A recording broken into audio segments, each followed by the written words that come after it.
Shalom, salam berkat dari kami untuk pendengar sekalian.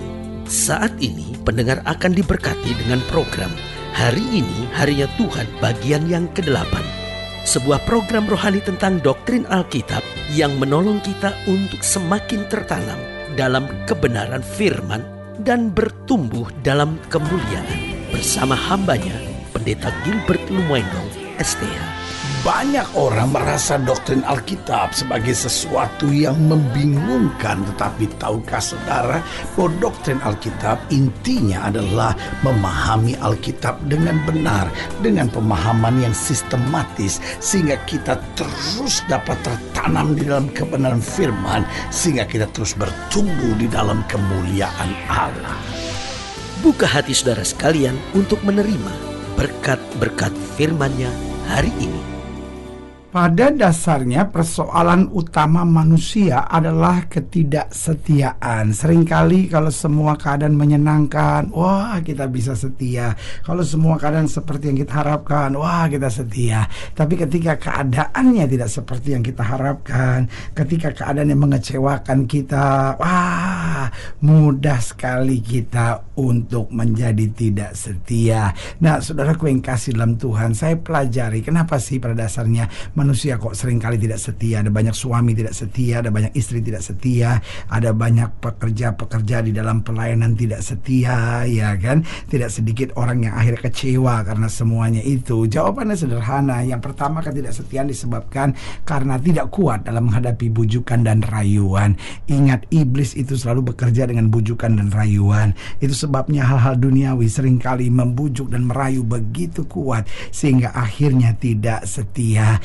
Anak-anak muda yang mau setia sama Tuhan akhirnya apa? Jatuh dengan melakukan hubungan seks sebelum nikah. Kenapa? Nggak kuat dengan bujukan dan rayuan. Oh saudaraku, orang-orang yang sudah komitmen bahwa sekali Yesus tetap Yesus, kemudian bisa pacaran sama orang yang tidak seiman. Kenapa? Karena nggak tahan menghadapi bujukan dan rayuan. Oh, orang-orang yang sudah pelayanan setia tetapi nggak tahan dengan bujukan dan rayuan duniawi sehingga ada meninggalkan pelayanan. Ini yang saya sebut ketidaksetiaan disebabkan kenapa? Tidak kuat dalam menghadapi bujukan dan rayuan. Hidup ini penuh dengan bujukan dan rayuan. Yesus Tuhan kita bukan Tuhan yang membujuk dan merayu. Yesus Tuhan kita adalah Tuhan yang berkata, aku berdiri di muka pintu dan mengetok.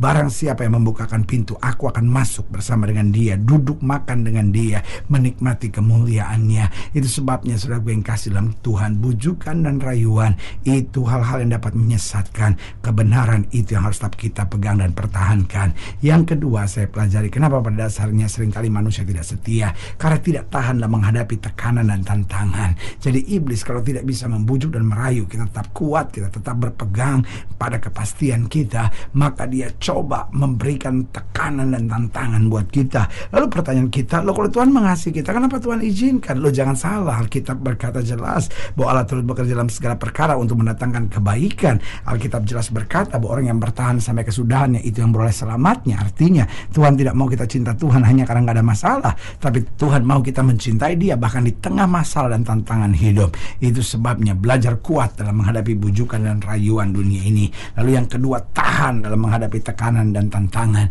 karena mahkota sudah tersedia buat kita yang percaya. Haleluya. Dan yang keempat, saya pelajari yang membuat kita tidak setia. Kenapa? Karena kita cenderung hanya mau mencari jalan yang mudah, jalan yang enak, jalan yang gampang. Padahal saudaraku yang kasih dalam Tuhan, Yesus tegas berkata, barang siapa yang tidak memikul salibnya, dia tidak layak bagi aku. Berarti hidup Kristen tidak mengenal jalan yang mudah. Alkitab dengan tegas berkata, barang siapa yang tidak berkeringat, jangan harap dia dapat makan. Artinya apa? Hidup Kristen hidup yang penuh perjuangan, hidup Kristen hidup yang penuh dengan tantangan. Tetapi kita tahu janji Tuhan bahwa kita tidak akan dipermalukannya. Alkitab dengan tegas berkata, 1.000 boleh rebah di sisi kirimu, 10.000 boleh rebah di sisi kananmu, itu tidak akan menimpamu. Karena Alkitab jelas berkata, Tuhan sendiri akan memerintahkan pasukan malaikatnya untuk berkemah di sekeliling orang yang takut akan Tuhan. Perjanjiannya sangat jelas bahwa satu utas rambutmu pun tidak akan jatuh ke tanah tanpa izin Tuhan. Berarti kenapa manusia seringkali tidak setia? Bukan karena terlalu berat masalahnya, bukan karena terlalu pelik kondisinya, tetapi jelas karena kita tidak kuat kuat dalam menghadapi bujukan dan rayuan, karena kita tidak tahan dalam menghadapi tekanan dan tantangan, karena kita cenderung hanya mau mencari jalan aman, jalan mudah, jalan gampang. Dan yang keempat, karena ketidaksadaran kita akan kesetiaan Tuhan. Saudaraku yang kasih dalam Tuhan, kita punya Tuhan yang pada dasarnya begitu setia kepada kita.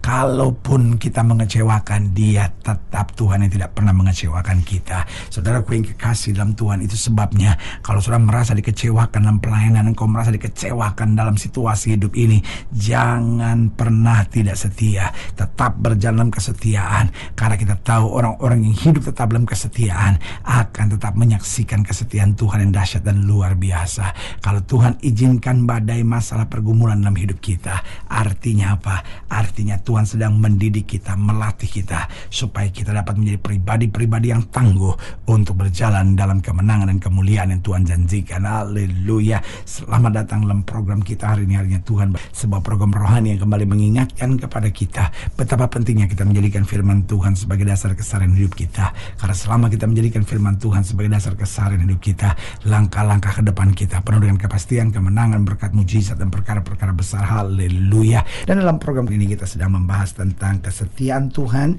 dan ketidaksetiaan manusia. Nah, ini dia, Allah kita adalah Allah yang setia, tetapi persoalannya manusia banyak seringkali mengucapkan janji setia tetapi kemudian tidak setia. Nah, ini yang kita mau belajar. Tidak sedikit orang-orang dalam keluarga kecewa. Kenapa? Karena ketidaksetiaan pasangannya. Banyak orang di pelayanan akhirnya kecewa. Kenapa? Karena ketidaksetiaan rekan-rekan kerjanya. Tapi hari ini sebagai hamba Allah, saya mau ingatkan, kalau kita menyadari kesetiaan Tuhan, biarlah dimanapun Tuhan tempatkan kita menjadi orang-orang yang setia. Setia itu bukan ketika kita tersenyum. Setia itu bukan ketika semua keadaan menyenangkan. Jangan bilang sama saya, gimana saya mau setia pendeta, situasinya sangat menyakitkan buat saya. Itu justru kesetiaan kita diuji. Di tengah situasi yang menyakitkan, dapatkah kita tetap memandang Tuhan dan melihat kasih setianya yang luar biasa. Haleluya. Nah, saudara yang kasih dalam Tuhan, dalam program hari ini, dalam pembahasan tentang kesetiaan Tuhan dan ketidaksetiaan manusia, kita mau sama-sama belajar dari Kejadian pasal 17, mulai dari ayat yang pertama, Kejadian pasal 17 ayat yang pertama sampai ayat yang ke-8. Kejadian 17 ayat pertama sampai ayat yang ke-8. Demikianlah firman Tuhan. Kejadian 17 ayat yang pertama sampai ayat yang ke-8 di bawah judul perikop sunat sebagai tanda perjanjian Allah dengan Abraham. Ketika Abram berumur 99 tahun, maka Tuhan menampakkan diri kepada Abram dan berfirman kepadanya, "Akulah Allah yang Maha Kuasa, hiduplah di hadapanku dengan tidak bercela. Aku akan mengadakan perjanjian antara aku dan engkau, dan aku akan membuat engkau sangat banyak." Saudaraku yang kasih dalam Tuhan, coba saudara perhatikan di sini bahwa Tuhan sedang mengadakan perjanjian dengan Abraham yang baru saja berbuat salah. Kenapa? Karena dia tidur dengan Hagar dan akhirnya melahirkan seorang anak yang tidak dikehendaki oleh Tuhan. Nah, saudara yang kasih dalam Tuhan, tapi Tuhan bukan Allah yang melihat ke belakang. Dia bilang apa? Hiduplah di hadapanku dengan tidak bercela. Berarti Tuhan kita jelas. Tuhan kita sedang berkata, I don't care about your yesterday, but I care about your tomorrow. Tuhan kita bukan Tuhan yang peduli dengan hari kemarin. Tuhan kita adalah Tuhan yang peduli dengan hari esok kita. Saudaraku yang kekasih dalam Tuhan, setan boleh rusak hari kemarin kita, tapi setan tidak berkuasa untuk hari depan kita. Asal saja kita bertobat dan hidup di hadapan Tuhan dengan tidak bercela. Ayat 2 bilang apa? Aku akan mengadakan perjanjian antara aku dan engkau, dan aku akan membuat engkau sangat banyak. Lalu sujudlah Abraham, dan Allah berfirman kepadanya, dari pihakku inilah perjanjianku dengan engkau. Engkau akan menjadi bapa sejumlah besar bangsa. Dengan lain kata, engkau bisa saja gagal, tapi aku tidak akan pernah gagal. Karena itu namamu bukan lagi Abram, melainkan Abraham. Karena engkau telah kutetapkan menjadi bapa sejumlah besar bangsa. Aku akan membuat engkau beranak cucu sangat banyak. Engkau akan kubuat menjadi bangsa-bangsa, dan daripadamu akan berasal raja-raja. Aku akan mengadakan perjanjian antara aku dengan engkau serta keturunanmu keturun-temurun menjadi perjanjian yang kekal, supaya aku menjadi Allahmu dan Allah keturunanmu. Kepadamu dan kepada keturunanmu akan kuberikan negeri ini yang kau diami sebagai orang asing, yakni seluruh tanah Kanaan akan kuberikan menjadi milikmu untuk selama-lamanya, dan aku akan menjadi Allah mereka. Saudaraku yang kekasih dalam Tuhan, di sini kita dapat melihat kesetiaan Tuhan dibuktikan. Yang pertama, meskipun kita salah, Tuhan tidak membuang kita. Oh saudaraku yang kasih dalam Tuhan, Abraham salah, tapi itu bukan berarti Tuhan membuang Abraham. Betul ada hukuman buat Abraham, tetapi tidak berarti Tuhan membuang. Betul ada ajaran Tuhan, betul ada latihan-latihan Tuhan, tetapi bukan berarti Tuhan membuang Abraham. Saudaraku yang kasih dalam Tuhan, belajar terima kesalahan orang. Jangan jadi orang yang pendendam, jangan jadi orang yang perfeksionis. Kalau ada orang salah sedikit, langsung kita benci, langsung kita buang, langsung kita ceraikan. Saudaraku yang kasih dalam Tuhan, gak bisa begitu.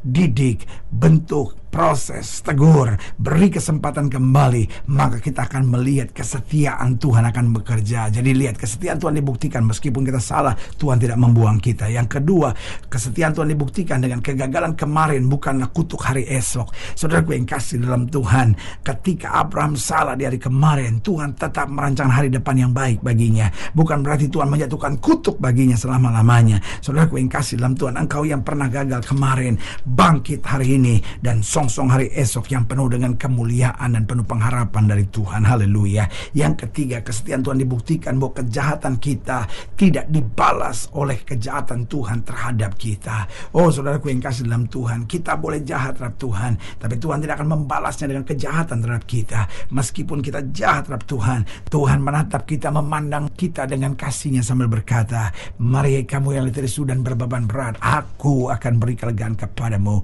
Dan yang keempat, saya pelajari kesetiaan Tuhan dibuktikan bahwa setan bisa menjerumuskan kita kemarin, namun Tuhan tetap mempersiapkan esok yang dahsyat buat kita. Saudara gue yang kasih dalam Tuhan, jangan nangisi hari kemarinmu, tetapi bangkitlah, tersenyumlah untuk hari esokmu, karena Tuhan ada di sana untuk menyediakan yang terbaik buat kita. Haleluya. Saudara gue yang kekasih dalam Tuhan, saudara yang didoakan secara khusus boleh taruh tangan kanan saudara di dada, dan kita akan berdoa sekarang. Mari kita berdoa. Bapa, dalam nama Yesus, hamba doa buat yang sakit, hamba doa buat yang berbeban berat, hamba doa untuk setiap orang yang sedang menghadapi masa-masa yang sukar, karena hamba percaya bahwa bagi Allah tidak ada perkara yang mustahil. Bapa, hamba berdoa buat yang sakit, hamba doa buat yang berbeban berat, hamba doa untuk setiap orang yang sedang menghadapi masa-masa yang sukar, karena hamba percaya bahwa bagi Allah tidak ada perkara yang mustahil.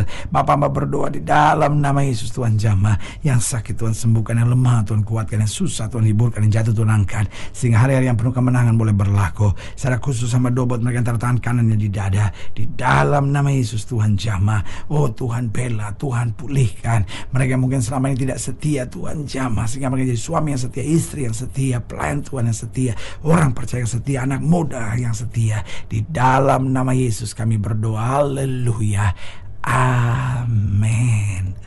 Saudara gue yang kasih dalam Tuhan, kita sudah berdoa. Ingat, Allah tidak pernah lalai menepati janjinya. Inilah saatnya buat kita untuk bangkit, bersemangat, bersukacita dalam menghadapi segala perkara, karena kita tahu Yesus hidup, Yesus berkuasa, dan selalu menyediakan yang terbaik buat anak-anaknya. Doa saya menyertai saudara. Sampai berjumpa pada program berikut, dan jangan lupa jadikan hari ini hari yang Tuhan. Haleluya. Haleluya.